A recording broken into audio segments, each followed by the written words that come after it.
Pasamos ahora los números de este viernes.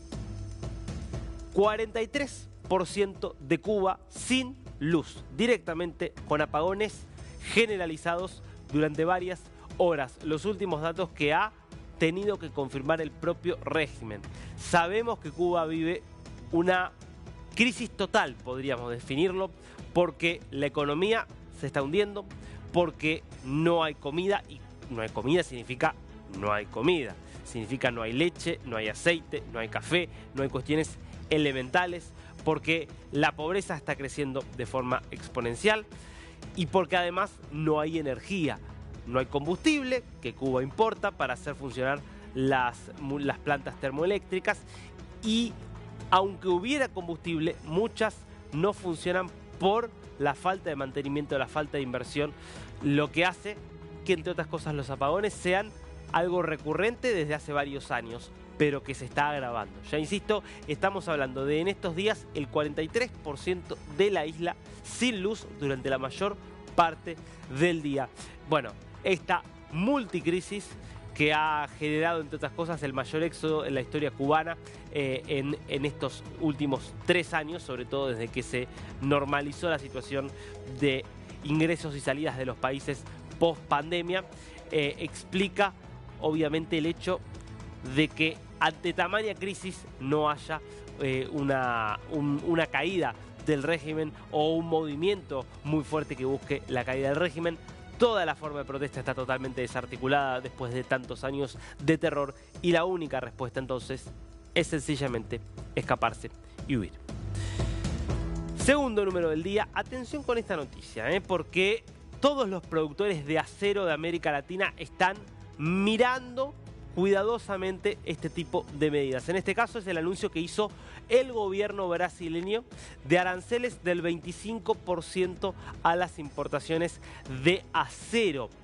Una medida que en realidad va a estar regida para 11 productos del acero. Tiene que ver, por ejemplo, con tubos, tiene que ver también con laminados, bueno, varios productos siderúrgicos que Brasil produce, pero que también recibe en términos de importaciones, y que es una medida que tiene un único destinatario, y es China, porque China se ha convertido en el mayor gigante del acero a nivel mundial y en una amenaza para muchos productores locales.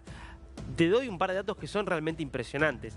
En los últimos 20 años, China aumentó más de 600% la producción de acero, más de 600%, y hoy domina más del 50% del mercado mundial. ¿Qué pasa? Una de las estrategias que ha utilizado China en otros rubros y que la está aplicando ahora en la industria siderúrgica es lo que se conoce como dumping. Básicamente, ingresar a un mercado, en este caso podría ser el brasileño, vender el acero a precios por debajo del mercado, algo que pueden hacer las empresas chinas porque cuentan con subsidios del gobierno, y hacer inviable la competencia para los productores locales, de modo tal que se terminan quedando con la totalidad del mercado y eventualmente sí podrán poner el precio que quieran. La señal más preocupante que vio la región en este sentido fue el cierre de la siderúrgica Huachipato, la mayor acería de Chile. Como sabemos, un caso y una historia traumática que cubrimos aquí en detalle por la pantalla de DNews. Frente a eso, la propuesta entonces del gobierno brasileño, y algo que muchos están viendo si no se debería aplicar en otros países también, aranceles del 25% a las importaciones de acero. Nos metemos ahora con las caras de este viernes. Nos vamos a Asia, pero nos vamos a la península de Corea.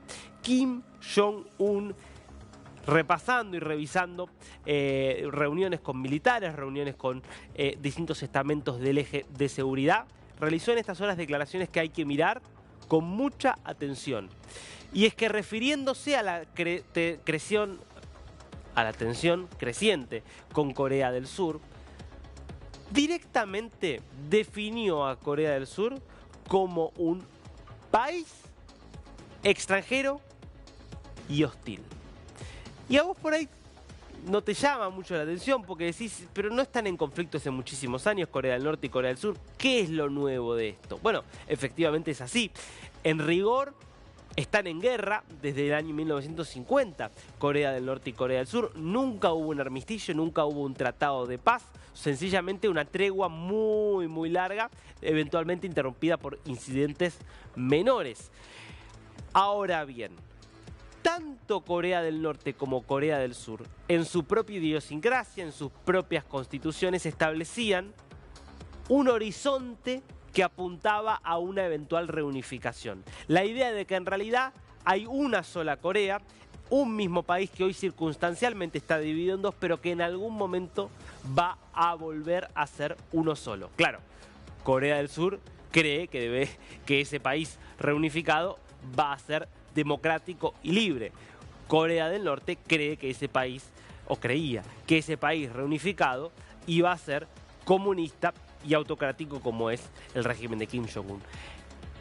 Que Corea del Norte hable de Corea del Sur como otro país, como un país extranjero, además de hostil, marca algo que de hecho ya ha sido modificado hace algunos días en la constitución norcoreana, pero que ahora queda reafirmado por el líder supremo, y es que ya se abandona por completo la perspectiva o el plan de ir hacia una reunificación y se piensa entonces ya en un conflicto que va a ser permanente, que se va a sostener probablemente por mucho tiempo más, y donde ya no va a tener sentido entonces pensar en buscar momentos de paz y momentos de reencuentro, porque la hostilidad pasa a ser ya estructural, por lo menos según estas declaraciones de Kim Jong-un.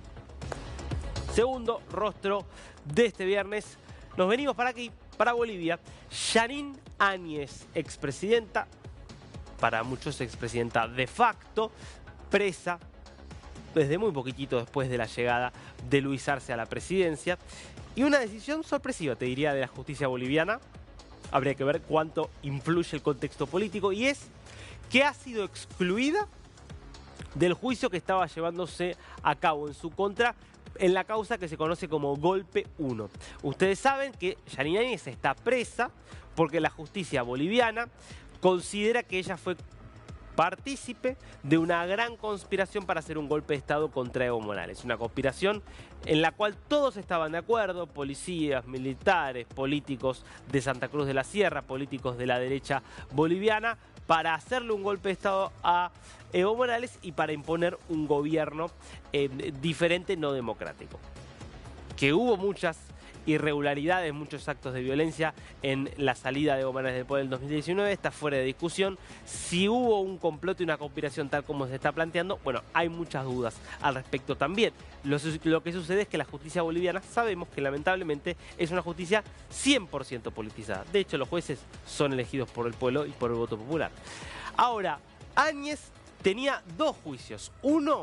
En uno ya tiene condena, que es Golpe 2. Y en otro, el Golpe 2 refiere sobre todo a los hechos cometidos por Janine Áñez desde que asumió la presidencia. Ahí están los hechos de represión que terminaron con varios muertos en la zona de La Paz y del Alto principalmente. Y después está Golpe 1, que es una causa que tiene que ver con los momentos previos a la llegada de Áñez al poder, cuando todavía gobernaba Evo Morales.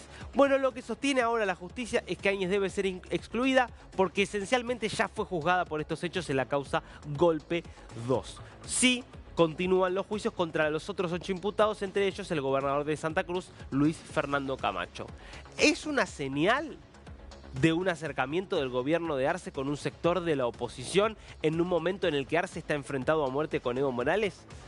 Lo dejamos como un interrogante, porque insisto, es difícil mirar con criterios jurídicos las decisiones que toma la justicia boliviana, porque es una justicia totalmente politizada y porque lo que estamos viendo ahora es cómo ya no hay un conflicto entre gobierno y oposición, sino que hay un conflicto entre las dos ramas del gobierno.